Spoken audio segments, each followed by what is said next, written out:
Hello मेरे प्यारे प्यारे रसगुल्लो, कैसे हो आप लोग? बहुत मस्त होंगे, फैंटास्टिक होंगे और अपने पढ़ाई में व्यस्त होंगे। तो हम लोग अपने बायोलॉजी के बुक के साथ साथ हिंदी का भी कुछ ले आए हैं पढ़ने के लिए आप लोग को। तो आप लोग बने रहिए, आपका सारा सब्जेक्ट क्लियर करवाया जाएगा। आप लोग हमारे चैनल पे बने रहिए, अपने सारे दोस्तों के पास इस चैनल को भेज दीजिए, ये वीडियो को भेज दीजिए और फटाफट से लाइक कर दीजिए और सब्सक्राइब भी कर लीजिए।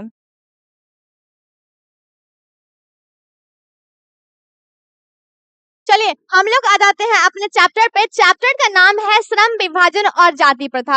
हिंदी का गौथली का चैप्टर फर्स्ट का क्या नाम है? श्रम विभाजन और जाति प्रथा। ये चैप्टर जो है ना, ये भीमराव अंबेडकर जी जो है उनके द्वारा लिखा गया है। अब देखिए इनके बारे में, भीमराव अंबेडकर के बारे में भी कुछ समझ लेते हैं, कुछ जान लेते हैं। देखिए क्या है लेखक का परिचय, यानी कि लेखक के बारे में हम लोग को जानना है कुछ बातें। भीमराव अंबेडकर का जन्म 14 अप्रैल 1891 में मध्य प्रदेश के महू में हुआ था। यानी कि भीमराव अंबेडकर, जिसको संविधान के जनक या फिर संविधान के पिता बोला जाता है ना, उनका जन्म मध्य प्रदेश के एक छोटा सा गांव महू में हुआ है।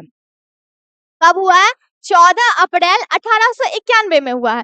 उच्च उच्च शिक्षा के लिए न्यूयॉर्क, अमेरिका, फिर वहां से लंदन गए। यानी कि इन्होंने अपना पढ़ाई करने के लिए अमेरिका गए, फिर से कहाँ गए? न्यूयॉर्क और लंदन भी गए। कुछ दिनों तक वकालत करने के बाद राजनीति में सक्रिय भूमिका निभाते हुए उन्होंने छूतो स्त्रियों तथा मजदूरों को मानवीय अधिकार तथा सम्मान दिलाने के लिए अथक संघर्ष किया। यानी कि देखिए भीमराव अंबेडकर जी जो है ना, वो कुछ दिन तक वकालत किए। वकालत करने के बाद क्या किया ना, राजनीतिक में चले गए। उसके बाद हमारे भारत में, ठीक है, हमारे भारत में स्त्री और जो बच्चे थे और अछूत हैं, ठीक है, उनको ना उनका अधिकार नहीं दिया जा रहा था, तो इसलिए वो उनको उनका अधिकार भी दिलाने के लिए बहुत सारे प्रयास भी किए हैं। तो हमको इनके बारे में इस पूरे चैप्टर में भीमराव अंबेडकर जी क्या क्या किए, कौन सा बुक लिखे, किस आदमी के लिए क्या किए, अछूतों के लिए क्या किए, बच्चों के लिए क्या किए, सारा कुछ हम लोग को जानना है। तब तक आप लोग बने रहिए हमारे चैनल पे और फटाफट से इस वीडियो को कर दीजिए शेयर, अपने सारे दोस्तों के पास भेज दीजिए। और एक और बात आप लोग के लिए, एक छोटा सा रिक्वेस्ट है, जो आप लोग इस वीडियो को फटाफट से लाइक कर दीजिए।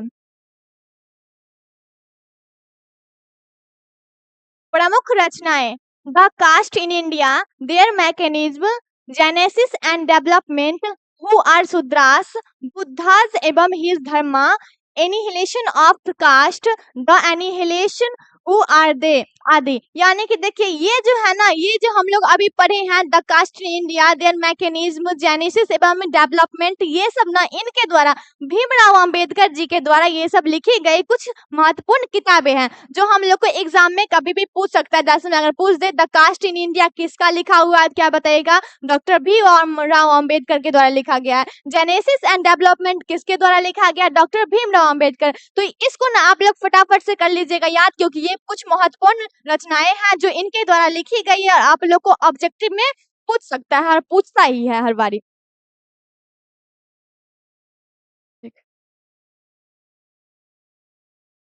आगे है पाठ का परिचय। अब देखिए हम लोग जो ये पाठ पढ़ने वाले, चैप्टर पढ़ने वाले, इस चैप्टर का परिचय क्या है, इसके बारे में क्या लिखा हुआ है, इस चैप्टर में, पूरे चैप्टर में क्या क्या लिखा हुआ है ना, सारे कुछ को अब हम लोग जानेंगे। पहले लिखा हुआ है, देखिए क्या है, प्रस्तुत पाठ श्रम विभाजन और जाति प्रथा लेखक के विख्यात भाषण एनिहिलेशन ऑफ कास्ट का अंश है। यानी कि देखिए अभी हम लोग ना उनका कुछ महत्वपूर्ण रचनाएं पढ़े हैं। उस रचनाएं में एक था लिखा हुआ द एनिहिलेशन ऑफ कास्ट। ये क्या है ना, जब ये भीमराव अंबेडकर जी के द्वारा लिखा गया एक भाषण है। द एनिहिलेशन ऑफ कास्ट क्या है? एक लिखा हुआ भाषण है, जिसमें से हम लोग का एक चैप्टर है श्रम विभाजन और जाति प्रथा। दो चैप्टर हम लोग अभी पढ़ने वाले हैं ना, उसी भाषण से, द एनिहिलेशन ऑफ कास्ट जो भाषण है, उसी में से इस चैप्टर को लिया गया है।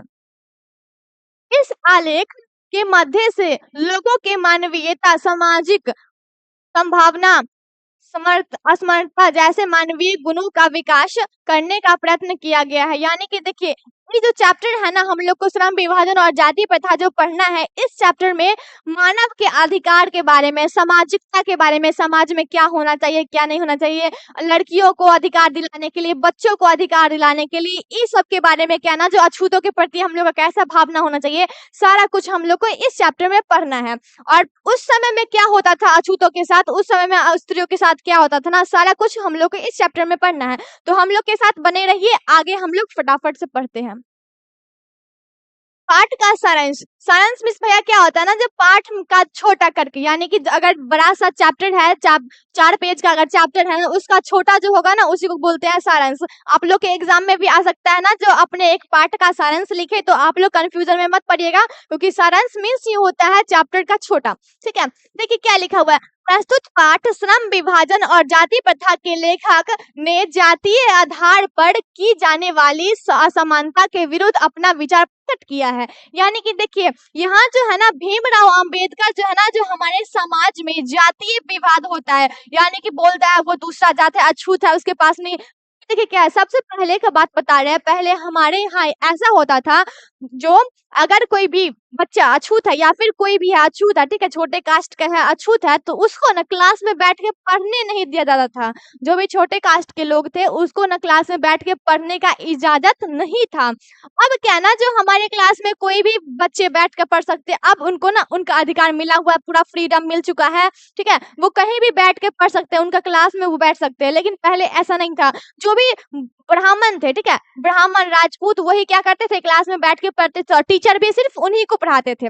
लेकिन जो अछूत थे ना, उनको ऐसा कुछ नहीं दिया जाता था, वो कहीं भी बैठ के पढ़े, लेकिन क्लास में एक साथ कोई भी टीचर से नहीं पढ़ सकते हैं। ठीक है, तो इसी सब के बारे में हमारे जो लेखक साहब हैं डॉक्टर भीमराव अंबेडकर जी, जो इसी के बारे में अपना विचार प्रकट कर किए हुए, यानी कि मानव के अधिकार जो होता है, मानव का क्या अधिकार है, स्त्री का क्या अपना अधिकार है, सारे का विचार, अछूत का क्या अपना अधिकार है, सारे चीज का जो उनका क्या विचार है, वो क्या सोचते हैं, इस सब के बारे में, ठीक है, वो हम लोग को इस चैप्टर में बताए हुए हैं। लेखक कहना है कि आज के परिवेश में कुछ लोग जातिवाद के कटु समर्थक है, उसके अनुसार कार्यकुशलता के लिए श्रम विभाजन आवश्यक है। यानी कि देखिए आज के युग में, अभी का समय में जो भी लोग है ना, ये भी अभी भी हम लोग के यहाँ ऐसा होता है। ठीक है, अभी भी होता है। जैसे में देखिए कोई भी छोटा अछूत है, ठीक है, छोटा कास्ट का लोग जो है उनके यहाँ जाएगा तो वो क्या करते हैं ना, छोटा सा कप जो होता है प्लास्टिक का, उसमें चाय देंगे। ठीक है, अभी भी हम लोग के यहाँ होता है, लेकिन कम मात्रा में। पहले ऐसा होता था ना, जो अगर कोई काला है, ठीक है, तो उसमें बस में नहीं चढ़ने दिया जाता था। एक साथ कोई भी काले व्यक्ति बस में नहीं चढ़ेगा। कोई अछूत है, ठीक है, तो वो एक साथ कुर्सी पे नहीं बैठ सकता है, एक साथ सोफा पे नहीं बैठ सकता है, एक साथ क्लास में नहीं बैठ सकता था। ठीक है, लेकिन अब ऐसा कुछ नहीं है, अभी भी है जातिवाद हमारे यहाँ, अभी भी हमारे देश में अभी भी, लेकिन मात्रा में उतना नहीं है। ठीक है, तो इसी सब के बारे में हम लोग को डॉक्टर देखिए भीमराव अंबेडकर जी क्या क्या बताए हैं कि जाति प्रथा श्रम विभाजन का ही दूसरा रूप है। देखिए जाति प्रथा है ना, ये क्या है, श्रम विभाजन का दूसरा ही रूप है, दूसरा नाम है। लेखक की आपत्ति है कि जातिवाद श्रम विभाजन के साथ साथ श्रमिक विभाजन का रूप लिए हुए है। यानी कि देखिए जातिवाद जो है ना, वो क्या है, जाति के अनुसार से उनको ना काम भी दिया जा रहा है। ठीक है, श्रमिक विभाजन है, जब श्रम विभाजन क्या है, एक श्रमिक विभाजन है। परंतु भारत की जाति प्रथा श्रमिकों का अस्वाभाविक विभाजन करती है और इन विभिन्न वर्गों को एक दूसरे की ओर अपेक्षा ऊंच नीच की करार देती है। यानी कि देखिए ये जाति प्रथा है ना, इससे हम लोग को नुकसान ये है, जो कोई दो व्यक्ति है, कोई दो अच्छे दोस्त है, ठीक है, उनके बीच में एक बात आ जाती है, जो वो नीचे कास्ट का है, नीचे धर्म का है, ठीक है, नीचे जात का लोग है, वो हम ऊपर कास्ट के लोग है, ठीक है, हम ऊपर जात के लोग हैं, तो उनमें क्या ना, जो यही भेदभावना की उत्पन्नता हो जाती है, उनके अंदर यही भेदभाव क्या होती है, उत्पन्न हो जाती है। तो ये हमारे भारत में जो भी श्रमिक है ना, ठीक है, तो क्या ना, जाति के साथ साथ उनको काम में भी क्या किया गया है, बंटवारा कर दिया गया है। उनको क्या काम करना है, किस जाति के अनुसार उनको क्या काम करना है, उनको ये बता दिया गया। जैसे में देखिए, जैसे मान लीजिए कोई भी कॉबलर हो गया, ठीक है, जूता सिलने वाला, ठीक है, जूता सिलने वाला जो भी काम किया ना, काम के अनुसार उनका धर्म बांट दिया गया। ठीक है, काम के अनुसार उनको क्या किया गया है, जाति बांटे। जैसे में जूता सिलते हैं, वो सारे दिन से उनका जो पूर्वज है वो भी जूता सिलते थे, तो उनको चमार कर दिया। यानी कि जूता तो चमड़ा से ही बनता है, तो उनको चमार नाम रख दिया गया। ठीक है, जैसे में कोई भी दूध का कारोबार किए, तो उनको ना दूधिया कह दिया गया। यानी कि देखिए उनके काम के अनुसार क्या किया गया ना, जो उनके वर्ग को बंटवारा कर दिया है, उनके जाति का बंटवारा कर दिया है। ठीक है,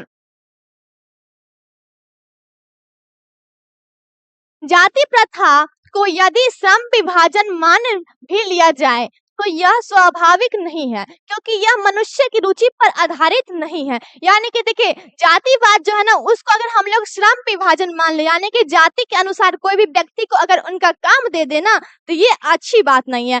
मान लीजिए कोई भी जाति के अनुसार उनको काम दे दे या फिर उनके काम के अनुसार उनको जाति दे दे, ठीक है। जैसे मान लीजिए बढ़ई है, ठीक है। जो भी बढ़ई है, जो भी क्या करते हैं फर्नीचर वगैरह बनाते हैं, लकड़ी का जो कुर्सी टेबल बनाते हैं, ठीक है, बढ़ई। वो बढ़ई मान लीजिए अगर उनका पूर्वज बढ़ई का जो भी पूर्वज है वो लकड़ी का काम कर रहा है और आने वाले पीढ़ी को भी वही लकड़ी का काम दिया जाए, अगर उनको उस काम में रुचि नहीं है, क्या वो काम कर पाएंगे? नहीं, बिल्कुल नहीं कर पाएंगे, वो काम बिल्कुल नहीं कर पाएंगे। क्यों नहीं कर पाएंगे? उनका रुचि नहीं है, ठीक है, रुचि नहीं है, उनका मन नहीं है, वो काम नहीं कर पाएंगे। उसके बाद क्या होता है ना, जो इसी सब के कारण हमारे भारत में दरिद्रता छाया हुआ है, गरीबी आया हुआ है, ठीक है। तो अगर कोई भी आदमी को उनके रुचि के अनुसार अगर काम दिया जाए, उनके इच्छा के अनुसार काम दिया जाए, तो हमारा भारत आगे बढ़ सकता है। लेकिन जाति के अनुसार कोई भी व्यक्ति को काम दिया जाए तो भारत आगे नहीं बढ़ सकता, दरिद्रता छाया हुआ ही रहेगा।